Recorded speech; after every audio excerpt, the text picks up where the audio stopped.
Oh, righty.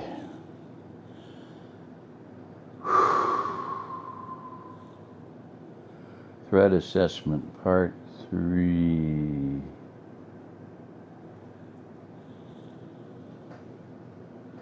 That's about right. 3 o'clock.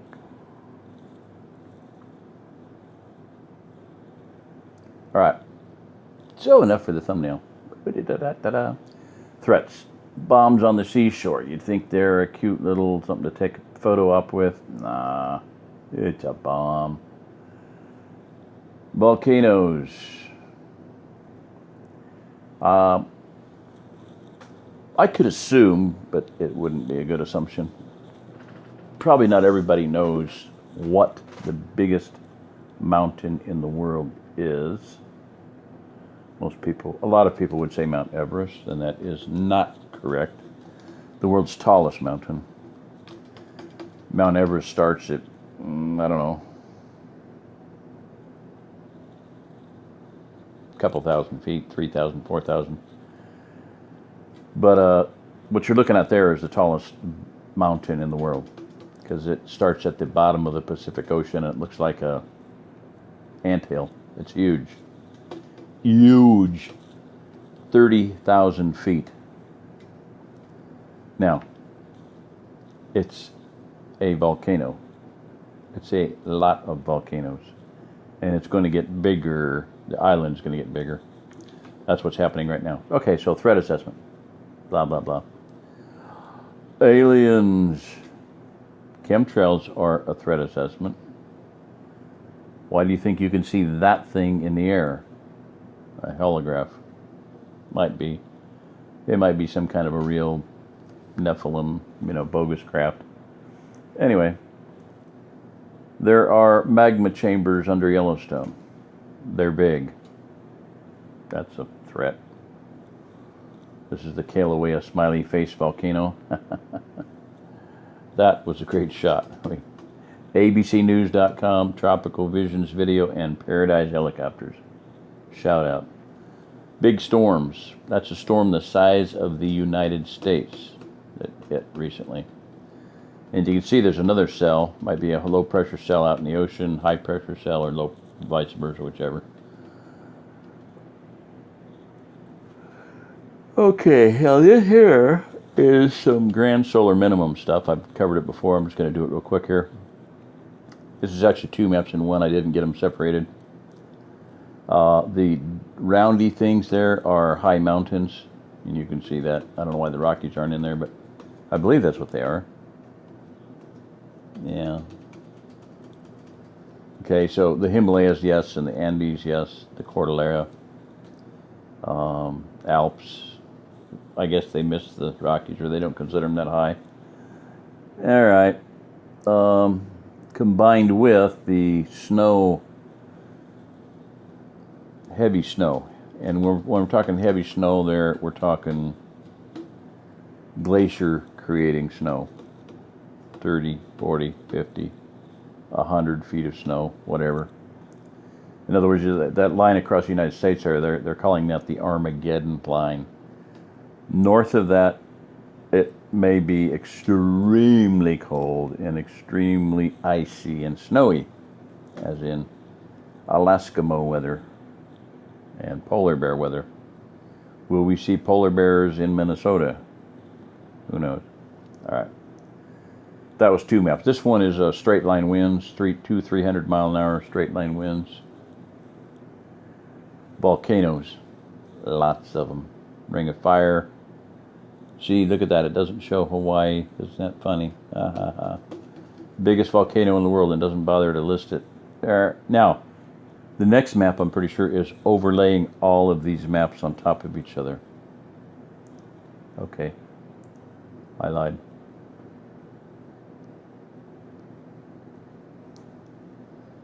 Sorry. OCDC. Okay, so this is overlaying all of them, and the green is your theoretical, according to grand solar minimum, best we know predictions, places that might be safe to live. Look at the United States. There ain't much of one. I made it bigger for you. You think that includes the Ozarks? Yeah, pretty sure it does. Along with one narrow escape route to a harbor on the East Coast so other people can get here from other countries. That's my take on it. Now, threat assessment. Geological assessment. Interesting. Threat assessment of American survival by Douglas Nelson. This thing is dated. You can tell by the print, the blotchy, splotchy typeset and everything. Goes back to the 70s and 80s. Published by Present Truth Ministries, Patriot Report. That's old, dated. Don't worry about it. I'm sure it doesn't around anymore. So there's a few mountainous places that might be good. These are like islands of survival where people might be able to survive for a while. There are actually more survival areas than this map shows, but they are either smaller or too close to cities to be safe. Yep. Get out of the cities, get away from the coast. This is the Mid-America survival area: Scottsbluff, Nebraska, Lubbock, Texas, Atlanta, Georgia, Pittsburgh, Pennsylvania. This map was made by a Christian survival group in Illinois. I talked to this man on the phone a couple times, I'm almost positive. Johnny Bob Harrell, Harrell. Well, awesome man of phenomenal vision. They mentioned George Washington's vision as a reason for the wedge-shaped. I have a later map that says that people will be brought or driven into that triangular area because it'll be less dangerous than other parts of the country. And then they'll be brought into the Ozark region. Here's another wedge-shaped area of survival. This configuration matches better with other drawings and geographical considerations. Golly gee whiz. What do you think?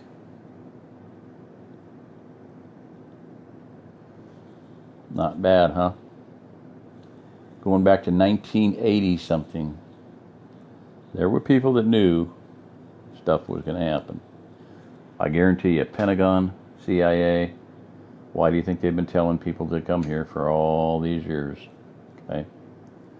So, America's breadbasket, burnt toast, blight, fire, troop movements, New York dead zone, starvation, plague, radiation, mass chaos, troop movements coming in on the East Coast, troop movements coming in the Gulf, troop movements coming in from Mexico,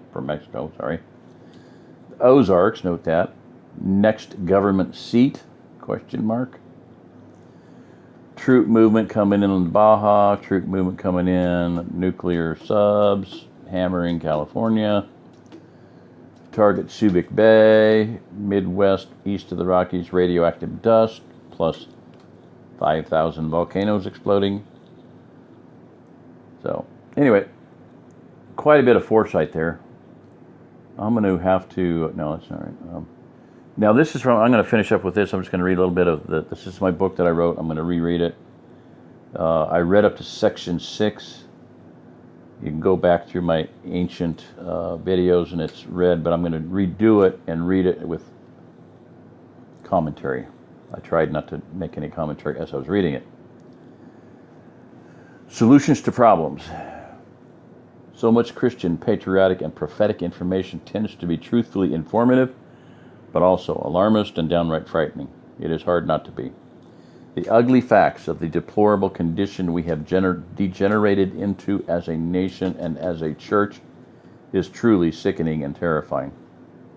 However, I once heard Bob Spears, a preparedness leader, say that in the military, an officer should never bring a problem before his commander unless he has developed at least 2 workable solutions to the problem. There is no need for me to recount how deep the mire is into which we have sunk. What follows is a workable plan to achieve survivability for many who desire to obey the command to flee, literally, to use John Bunyan's phrase, the city of destruction. As in the introduction to the novel Systemic Shock by Dean Ing, I know that there is another workable, albeit less desirable solution. This is kind of from the flap, blurb advertisement. Things were getting bad quickly, but quote, Americans knew there would be a solution. There always was, and there was. It found 100 million Americans. It was called sudden death. Not an exact quote, but close. What I envision is a way to avoid that for as many as will listen. 12 years ago, now this was a lot of years ago. This was written in about 2000 ballpark. So about in 1993, this is 1993, so that long ago. I made up a saying which came from my assessment, my threat assessment of the situation. As I saw it, it is still true. A lot of people are going to die because they thought that they were smart enough to think for themselves. Recently, we watched the movie The Druids. Okay.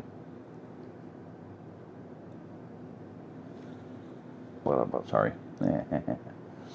Recently, we watched the movie The Druids about Vercingetorix, the great leader in Gaul who stood up to the Romans. The people failed to heed the wisdom of his advice, and so thousands upon thousands were slaughtered. While watching it, my son pointed out that it is what you have been saying, Dad. A lot of people die when they think they are smart enough to think for themselves. Unfortunately, he now thinks he's smart enough to think for himself.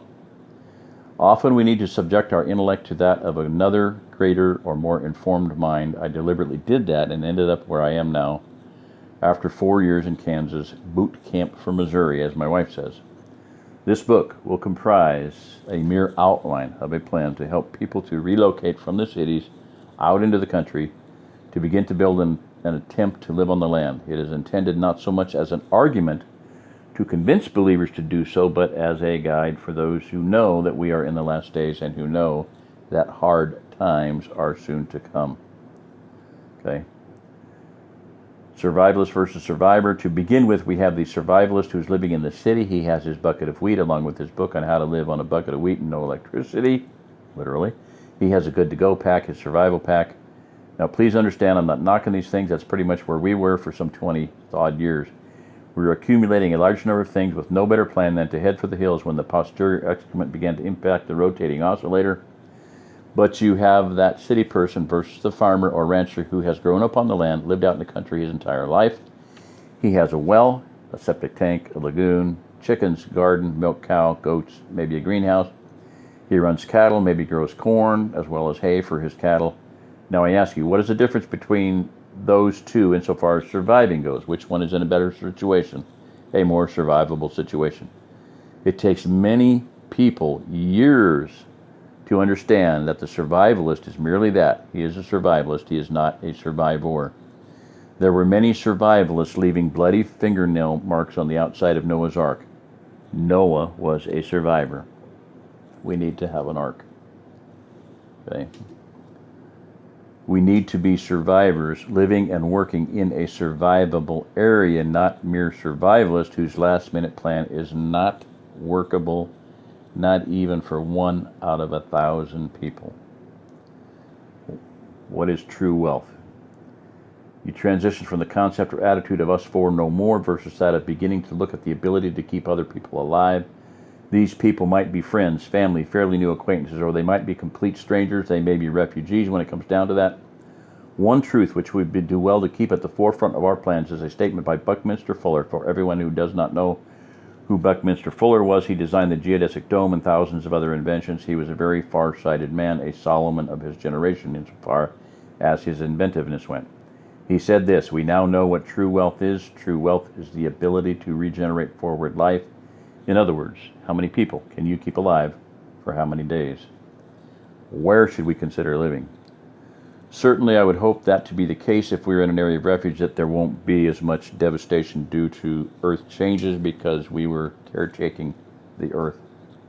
Side note, I'm just skipping over that section. It says in Isaiah 4:5 that the Yahweh will create upon every dwelling place of Mount Zion and upon her assemblies a cloud and smoke by day, and the shining of a flaming fire by night, for upon all the glory shall be a defense, and there shall be a tabernacle for a shadow in the daytime from the heat, and for the place of refuge, and for a covert from storm and from rain. So I believe that there are going to be different areas of the country, perhaps eastern Washington, central Idaho, up in Michigan, Kentucky, Tennessee, blah, blah, blah, perhaps many others, but I do believe that some of those are going to be temporary. I don't know. It's just conjecture on my part. I would say it's beyond conjecture. I'm very clear, however, that the area of the central United States is now and will be one of the best places in the world to be. That would be based upon the Christian Patriot Civil Defense Association, which held that from Scottsbluff, Nebraska, Lubbock, Texas. Atlanta, Georgia, Pittsburgh, Pennsylvania would be the area to gather to, and how big that safe area ended up being would depend on how many good people gathered there before the breakdown. I also saw that in George Washington's vision at Valley Forge, when he foresees a last days invasion of America by many nations, he states clearly that those who survived would be driven to the center of the country. A heavenly host army would come and help them. I mentioned a couple of heavenly host situations in history. December 16, 1838, a group of 464 South African Voortrekkers were attacked by 15 to 20,000 Zulus, were allegedly aided by a heavenly host. Similarly to the British in World War II, Luftwaffe, blah, blah, blah. You do your own research. Bring your own research. So that is a scenario in George Washington's vision. There will be a heavenly host coming to the aid of the inhabitants, or the good people of the land that were driven to the interior of the land. So I believe that there will be areas of refuge, and certainly the interior of the land being one of them, if not the main one. To cover all the facts and topics relevant here would take a couple of hundred pages, a couple thousand pages. In brief, I believe that an area with Springfield, Missouri as its center will be the safest place to be in the next few years. How large that area turns out to be will depend on how many good people gather there. This is based on a multitude of reasons, such as soil, growing season, wood availability for heating and building, being near like-minded folk, lack of building codes, and above all, water. 4 different types of water collection. Corrie ten Boom, author In My Father's House, was in a concentration camp World War II. Years later, on a plane flight over the Midwest, she said she had a vision of a circular area, mostly in Missouri, with a wall of fire around it. Inside, everything was green and lush. Children were playing, cattle grazing, crops growing. Outside, there was desolation, anarchy, chaos, death, destruction, pestilence, famine, drought, war, death, destruction. Pastor Joe in my interview goes, inside good, outside bad. I went, you got it, Pastor Joe. Loved it. She also allegedly had a vision of the area being surrounded by angels with drawn swords 5 ranks deep. So she moved to northern Arkansas, Eureka Springs, lived there out her days there. The only source for this is from Charles Jennings, who has a website, truthandhistory.com. Any others would be appreciated, and there are others confirming that. There's also others denying that, who it was, if it happened, who knows, but it fits the scenario. One more comment on America is recommendation to read World Civil War II by Tom Chittum. This book has a single theme: America has become a multinational empire, and all such empires degenerate into civil war. In relation to the rectangular area described above, this area whittles a central safe area down by hundreds of miles on the southeast because of the various populations down there. I said southeast, southwest New Mexico. I'm not talking about the state, but rather Azatlan, the plan of San Diego, to kill every white male over the age of 16 and on 17. And on the southeast, because of the overwhelming numerical superiority of black and other races. In spite of attending innumerable Patriot, Prophecy, and other meetings and watching hundreds and hundreds of alarmist videos, this book was one of the most sobering and chilling, factual, and realistic books I have ever read in my life. This includes close to 100 science fiction and fantasy doomsday books. Land of the People of Israel, most telling description of America. What is going on here? I guess we're done there. I thought I screenshot more of that, but... Okay. The most powerful and telling description of America as having a prominent place in a last day scenario comes from Scripture itself. In the 38th and 39th chapters of Ezekiel, for a full analysis of this position, please read the works by F.E. Pitts, which are available online at several sites. Brief summary of his position is at childrenofyahweh.com, Compare. He has the distinction of preaching these ideas twice before the United States Congress at their invitation. Basically, that the United States would be invaded by Russia in the last days and be defeated. Russia would invade America and be defeated. In brief, let it be pointed out that not one of the descriptions of the land of the people of Israel is a description of Palestine or of the people who presently occupy it, who used the name Jew and incorrectly named their country Israel. Why didn't they name it Judah? Every single description fits America exactly. Many of them fit only America in all of history of all nations on earth. Where should we not consider living? Many people, Christians included, have been convinced that America is going down. They must move to some other countries such as Belize, Argentina, Canada. The motivation is fear, mongered by newsletter writers such as Don McAvey and many others. Many are convinced to buy gold and do so. Ezekiel 7:15 and following states that silver and gold will be thrown into the street. They will be worthless. Fear is not a bad motivator if God gives it. Noah moved with fear, built an ark. It is fear. If it is fear that only wants to save one's own life, it's not good. It's selfish. The desire to own gold may not be wrong, but again, it can be only greed with a fine veneer. In light of the passage in Ezekiel, both motivators in this point in time are wrong. They are ungodly greed and ungodly fear. They will in most cases lead to destruction. One family I know may move to Hawaii. Now let's see, living on a military target with a big black X on it is not my idea of intelligence. It is also the top of a huge volcano. This was written in the year 2000. Susceptible to the ring of fire of the Pacific. In addition, it is not a survivable place, being subject to major earth and water changes, such as volcanoes. One absolute fact must be considered before a major move like this. One already mentioned, life is not going to continue as it is now. Countries are changing, war is inevitable. Do not live where invading armies are going to be. Do not be where civil war will wreak havoc. Canada once had 3 million landmines to prevent Russia from crossing their country. They are gone, thanks in part to Princess Diana's crusade against them. Handguns are essentially illegal. Canada is a highway to America for Russia, and any part of Canada that the Russians decide is a nice place to occupy and farm will be pacified. Pacify in military jargon means to terminate with extreme prejudice all living opposition, something that Spetsnaz as well as the regular army are experts at. Before going, I suggest one learn Russian now. It is not too hard to pick up. Further, if one looks at a map of the Great Lakes region and northward, it will not take a rocket scientist to figure out that what land there is an enormous mass of nearly submerged islands. I posit that in the near future, with chunks of Antarctica the size of Rhode Island falling off and Greenland melting away, that nearly all of the area which looks like it is an ocean with lots of islands will be an ocean with no islands. It is entirely conceivable that from Hudson Bay to the Gulf of Mexico could become a waterway several hundred miles wide. The point is that coastal areas, whether due to gradual rise of ocean level or a catastrophic event on the low side like Katrina, and on the high side like Lucifer's Hammer extinction level event, ELE, would not seem to be safe places to plan on surviving in. There you go. All right, that's Jerry Diamond. It's How to Get Out of Babylon, Threat Assessment, Part 3, for what it's worth. Do it. Listen to people that are doing threat assessment. If there's a woman, oh well. I think my gut feeling is that there's a whole bunch of women doing that for a lot of people. I've met one already. More than one, but it's just they have time. They're doing it.